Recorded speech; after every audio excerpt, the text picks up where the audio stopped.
Eh. Wenje Dibogo, hebu njoo. Njoo ndugu yangu, njoo faster. Njoo.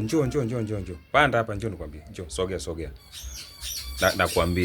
Nakwambia unasikia?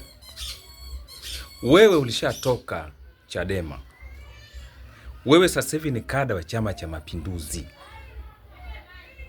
Rais Samia anazunguka kutafuta kura za wanachama na wasio wanachama wa Chama cha Mapinduzi. Yuko kwenye kampeni.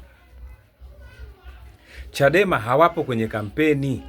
Si unasema hivyo? Ulishasema once. Hawapo kwenye kampeni, hawashiriki.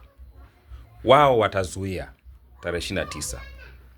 Let's watch the movie on the wall. Sasa sikiliza. Kwa nini ukipanda jukwani wapinzani wa CCM wanaopambana na CCM wapo 16? Kuna vyama 16. Si usemee hawa? Chadema bado wanakuwasha nini? Au mwili uko huku lakini moyo uko kule? Hebu acha hizo bwana. Acha kabisa. Wewe nadi ilani ya Chama cha Mapinduzi. Iwinja logos.